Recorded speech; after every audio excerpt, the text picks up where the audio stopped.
ஓம் விக்னேஸ்வரா போற்றி, ஓம் நவக்கிரகணர்களை போற்றி. நேர்களுக்கு வணக்கம். நேர்களே, இந்த வீடியோ பதிவில் ரிஷபம், மிதுனம், சிம்மம் இந்த 3 ராசியை பற்றி சொல்ல போகிறேன். 3 ராசிக்குமே ஒரு ஷார்ட் ஃபார்மில் தான் சொல்கிறேன். பொறுமையாக கேளுங்க அவங்க ராசி வர வரைக்கும். இப்போ இந்த ஜூன் மாதம் இறுதி, ஜூன் 20 ஆச்சு. இந்த ஜூன் மாதம் இறுதியில் புதனும் சுக்கிரனும் அஸ்தம நிலையிலேருந்து வெளியே வராங்க. புதன் இந்த பிரபஞ்சத்துக்கு வித்யாகாரகன், மிதுன ராசிக்கு ராசிநாதன், ரிஷப ராசிக்கு பஞ்சமாதிபதி, சிம்மத்துக்கு லாபாதிபதி வருவார். ஸோ புதனும் சுக்கிரனும் இந்த 2 கிரகங்களுமே ரிஷபம், மிதுனம், சிம்மம் இந்த 3 ராசிக்குமே ஒரு நல்லது செய்கிற கிரகங்கள் தான். புதன் 23ஆம் தேதி அஸ்தமன நிலையிலேருந்து வெளியே வராரு, இயல்பு நிலைக்கு வராரு, உதயமாகிறாரு. சுக்கிரன் ஜூன் 28ஆம் தேதி அஸ்தமன நிலையிலேருந்து வெளியே வராரு, இயல்பு நிலைக்கு நல்ல பலன்களை கொடுக்குறாரு. ஸோ இந்த 2 கிரகங்கள் புதன் சுக்கிரன் 2 பேருமே ஒரு இணைபெரியாத கிரகங்கள், நல்ல கிரகங்கள்.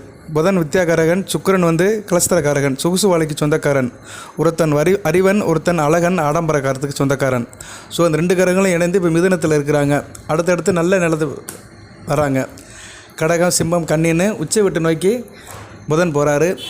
சுக்கிரனும் நல்ல நிலைமைக்கு தான் வராரு, தன்னோட ஆட்சி விட்டு மூலத்திரிவோன் ஆட்சி விட்டு நோக்கி போகிறாரு. ஸோ இது நல்ல விதமாக தான் பார்க்கப்படுகிறது வேத ஜோதிடத்தில் கோச்சார நிலையில். ஓகே, இப்போ சுக்கிரன் புதன் இவங்களுடைய அஸ்தமன நிலையிலேருந்து வெளியே வந்தோடனே ரிஷபம் ராசிக்கு என்ன பலன்கள் கிடைக்கு அதை இந்த வீடியோ பதிவில் முதல்ல பார்க்க போகிறோம். அடுத்து மிதுனம், அடுத்து சிம்மம்.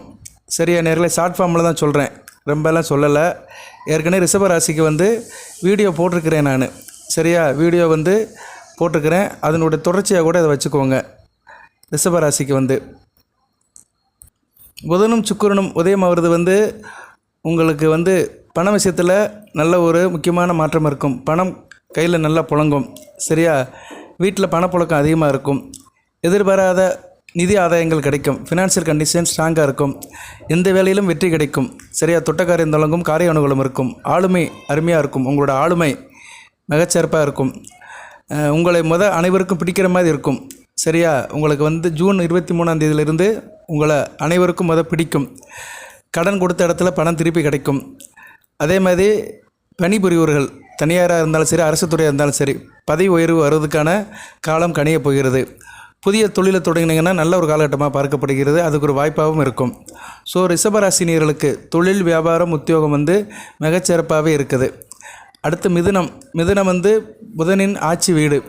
மிதுன ராசிக்கு ஒரு வீடியோ இப்போ ரீசெண்டாக போட்டேன். சுக்கிரன் பாதசாரம் எடுக்கிறாருன்னு ஒரு வீடியோ போட்டிருக்கேன். ராஜயோகாதிபதி சுபவருக்கு எடுத்திருக்கிறாருன்னு அந்த வீடியோ கூட பார்த்துக்கலாம். நீங்கள் 19ஆம் தேதி போட்டேன், ஜூன் 19ஆம் தேதி போட்டிருக்கிறேன். ஓகே, எல்லாமே லிங்கில் கொடுப்பேன் நான். ரிஷப ராசி, சிம்ம ராசி, மிதுன ராசிக்கு முதல் ஒரு 4-5 வீடியோ லிங்கில் கொடுத்துருப்பேன் நான். அதாவது இதுக்கு பின்னாடி போட்ட வீடியோவோட லிங்க் இருக்கும். அதை நீங்கள் பார்த்து பலன்கள் எப்படி இருக்குது, அதோடைய கண்டினியூஷன் எப்படி இருக்குன்னு நீங்கள் தெரிஞ்சுக்கலாம். மிதுன ராசினியர்களுக்கு சுக்கிர புதன் அஸ்தமன நிலையிலேருந்து வெளியே வருது ரொம்ப ஒரு முக்கியமான நிகழ்வாக பார்க்கப்படுகிறது. இது உங்களுக்கு தன்னம்பிக்கை அதிகரிக்கும். உங்கள் பேச்சு மற்றவங்களை கவர்ற மாதிரி இருக்கும். பேச்சால் நல்ல காரியம் சாதிப்பீங்க. உங்கள் பேச்சில் ஒரு இனிமை இருக்கும். வியாபாரம் பண்ணுறவர்களுக்கு நல்ல ஒரு லாபகரமான நாட்களாக வருகின்ற நாட்கள் பார்க்கப்படுகிறது. திருமணமானவர்களின் திருமண வாழ்க்கை மகிழ்ச்சியாக இருக்கும். தேக ஆரோக்கியம் மேம்படும். தேக ஆரோக்கியத்தில் கொஞ்சம் பின்னடைவாக இருந்தவங்களுக்கு அதில் ஒரு முன்னேற்றம் இருக்கும். திருமணமாதவர்களுக்கு வரன் கிடைக்கிறதுக்கு கூடுதல் வாய்ப்பு இருக்குது. அதனால் வரன் தேடுறவங்க இந்த காலத்தை நல்லபடியாக பயன்படுத்திக்கலாம். கூட்டு வியாபாரம், கூட்டு தொழில் பண்ணுறவங்களுக்கு மிகச்சிறப்பான லாபம் கிடைக்கும். மிதுன ராசினியர்களுக்கு சிறப்பாக தாங்க இருக்குது. தனிப்பட்ட வாழ்க்கையும் சிறப்பாக தான் இருக்குது. அடுத்து சிம்மம். சிம்மத்துக்கு சுக்கிரன் 4 குடைவனாக வருவார், 4 10 குடைவனாக வருவார். புதன் 2 11 குடைவனாக வருவார். இந்த சுக்கிர புதன் அஸ்தமன நிலையிலேருந்து வெளியே வருது. பெரிய அதிர்ஷ்டத்தை உங்களுக்கு கொடுக்க போகுது. உங்கள் ராசி ஜொலிக்க போகுது. ஏன்னா ராசிநாதனும் ராசிக்கு 11ஆம் இடத்துல இருக்கிறாரு. சரியா, நல்ல விதமாக பார்க்கப்படுகிறது. லாபஸ்தானத்தில் இருக்கிறாரு. உங்களுக்கு வருமானம் நல்லா உயரப்போகுது. வருமானம் உங்களுக்கு கணிசமாக கிடைக்கும். கையில் வருமானம் பண வரவு கணிசமாக இருக்கும். அதே மாதிரி வருமான ஆதாரங்களும் உங்களுக்கு தெரிய வரும். பணம் வர்றதுக்கு முன்னாடி பணம் வர சோர்ஸ் நமக்கு தெரியணும். சரியா நேர்களே, அந்த ஆதாரங்கள் எங்கேருந்து வருது, அந்த சோர்ஸ் எங்கேருந்து கிடைக்க போகுதுன்னு அதை நீங்கள் தெரிஞ்சுக்கிருவீங்க. தொழிலில் நல்ல ஒரு முன்னேற்றம் இருக்கும். அதில் வெற்றியும் இருக்கும்.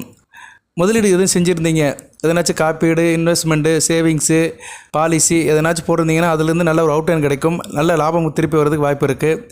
பங்குச்சந்தை லாட்ரியில் நல்ல ஒரு லாபம் இருக்கும். சரியா? ஷேர் மார்க்கெட்டு, லாட்ரி, மற்ற சில விஷயங்கள்லாம் இருக்குது. சட்டத்துக்கு உட்பட்டு சில காரியங்கள்லாம் இருக்குது. அதில் ஈடுபடுறவங்களுக்கெல்லாம் நல்ல ஒரு லாபம் இருக்கும். இதிலெல்லாம் திடீர் அதிர்ஷ்டத்தின் பேரில் லாபம் கிடைக்கும். சரியா? யோகத்தின் பேரில் லாபம் கிடைக்கும். இது கோச்சார ரீதியாக சிம்ம ராசிக்கு வந்து இந்த அமைப்பெல்லாம் சாத்தியப்படும். சரி நேயர்களே, இந்த 3 ராசிகளுக்குமே ரிஷபம், மிதுனம், சிம்மம் இந்த 3 ராசிகளுக்குமே 23ஆம் தேதியிலிருந்து ஒரு உச்சம் தொட போகிறீங்க. அதாவது தனிப்பட்ட வாழ்க்கையிலும் சரி, பொருளாதார நிலையிலும் சரி ஒரு மாறுதல் இருக்குது. இதுக்கு வந்து ஜனன ஜாதகத்தில் கிரக நிலையில் ஒத்துப்போகணும். உங்கள் ஜனன ஜாதகத்தில் புதனும் சுக்கிரனும் உங்கள் ராசி கட்டத்தில் நல்ல நிலைமையில் இருந்து சம்மந்தப்பட்ட தசாபுத்தி நல்ல தசாபுத்தி நடந்துச்சுன்னா உங்களுக்கு இந்த பலன்கள் வந்து பரிபூர்ணமாக கிடைக்கும். அது ரொம்ப முக்கியம். சரியா? உங்கள் தனிப்பட்ட ஜாதக கட்டத்தில், ராசி கட்டத்தில் புதன் சுக்கிரன் கெட்டுப்போகாமல் இருக்கணும். கெட்டுப்போகாமல் நல்ல நிலைமையில் இயல்பில் இருந்து ஸ்தான பலம் பெற்று சுபராக இருந்தாங்கன்னா நல்ல பலன்களை கொடுப்பாங்க. அதை வந்து நீங்கள் உங்கள் ஜனன ஜாதகத்தை பார்த்து தான் தெரிஞ்சுக்கணும். சரியா? கோச்சார நிலையில் நல்ல நிலைமைக்கு வர கிரகங்கள் ஜனன ஜாதகத்தில் நல்ல நிலைமையில் இருந்தாங்கன்னா % நடப்பில் வந்து நல்ல பலன்கள் கிடைக்கும். இல்லைன்னா காலதாமதமாகும். உங்கள் ஜனன ஜாதகத்தில் எந்த கிரகங்கள் நல்ல நிலைமையில் இருக்கோ அந்த கிரகங்கள் வந்து கோச்சாரத்தில் நல்ல நிலைமை வரும்போது தான் நல்ல பலன்கள் கிடைக்கும். சில பேருக்கு வந்து ஜனன ஜாதகத்திலேயே 9 கிரகங்களில் ஒரு 2 கிரகங்கள் தான் நல்ல நிலைமையில் இருக்கும். அந்த 2 கிரகங்களுமே வருடக்கோள்களாக இருக்கும். வருடக்கோள்கள்னால் என்ன? சனி பகவான், குரு அப்படி இருக்கும். அவங்க 2 பேருமே சரியில்லாத இடத்துல உட்காந்துட்டாங்கன்னா அவங்களுக்கு வந்து வருடக்கணக்கில் நல்ல பலன்களே நடக்காது. இதுதான் ஜோதிடத்தில் சூட்சுமம். நிறைய பேர் சொல்லுவாங்க, எனக்கு 1 வருஷமாக ஒன்றும் நடக்கலை சார், 2 வருஷமாக ஒன்றும் நடக்கலைன்னா அவங்களுக்கு வந்து வருடக்கோள்கள் நல்ல நிலைமையில் இருக்கும். இந்த சனி பகவானும் குருவும் நல்ல நிலைமையில் இருப்பாங்க. ஆனால் அவங்க வந்து ஜனன ஜாதகத்தில் வந்து நல்ல நிலைமையில் இருந்தாலும் கோச்சாரத்தில் நல்ல நிலைமையில் வரணும். கோச்சாரத்தில் நல்ல நிலைமையில் இல்லைன்னா நல்ல பலன் கொடுக்க மாட்டாங்க. ஸோ ரெண்டுமே கோஆர்டினேஷன் இருக்கணும். ரெண்டுமே ஒத்து போகணும். ஜனன ஜாதகத்தில் நல்ல நிலைமையில் இருக்கணும், அதே மாதிரி கோச்சாரத்துக்கும் நல்ல நிலைமையில் வரணும். அப்படி வரும்போது நல்ல பலன்கள் நடக்கும். இதுதான் வித்தியாசம். ஓகே, வாழ்த்துக்கள். எல்லாமே இறைவன். ரிஷபம், மிதுனம், சிம்மம் இந்த 3 ராசிக்குமே சில சௌபாகியத்தையும் சில ஐஸ்வர்யத்தையும் சில நன்மையிலும் கொடுப்பார். அனைத்து வளங்களையும் நலங்களை பற்றி இந்த 3 ராசி நேர்களும் நீடோடி வாழ்க, நிறைந்த வளம் பெறுக. நன்றி நேயர்களே.